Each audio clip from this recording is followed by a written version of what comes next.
नमस्कार, आप देख रहे हैं कनपुरिया एक्सप्रेस। चलिए रुक करते हैं इस खास खबर की ओर।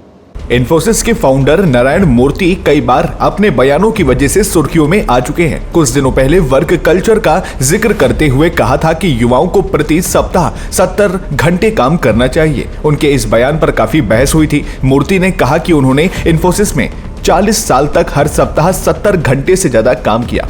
नारायण मूर्ति के वर्क कल्चर पर दिए बयान को लेकर उनकी पत्नी सुधा मूर्ति ने प्रतिक्रिया दी है। सुधा मूर्ति ने कहा कि जब लोग गंभीरता और जुनून के साथ कुछ करने के लिए तत्पर रहते हैं तो समय कभी सीमा नहीं बनता। राज्यसभा सांसद ने कहा कि अगर इन्फोसिस इतनी बड़ी कंपनी बनी है तो ये अपने आप नहीं हुआ। उनके पति ने काफी मेहनत की है। कभी कभी नारायण मूर्ति ने हफ्ते में 70 घंटे से ज्यादा काम किया।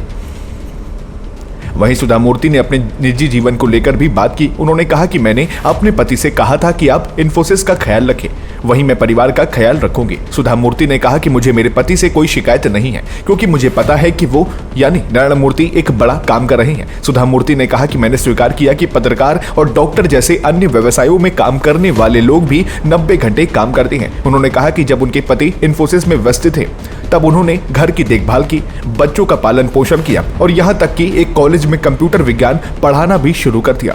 नारायण मूर्ति ने अपने कामकाज का जिक्र करते हुए कहा था कि वह सुबह 6:30 बजे कार्यालय पहुंचते थे और रात 8:30 बजे निकलते थे। उन्होंने इंडिया के वर्क कल्चर की तुलना चीन से की। उन्होंने कहा कि चीन के नागरिक भारत की तुलना में 3.5 गुना ज्यादा उत्पादक हैं। वो भारत के गरीब स्तर की बात करते हुए कहते हैं कि हमें अपनी आकांक्षाओं को ऊंचा रखना होगा।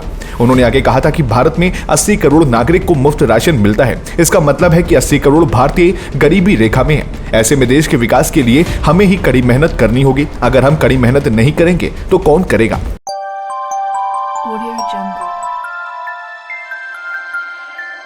Audio Jungle.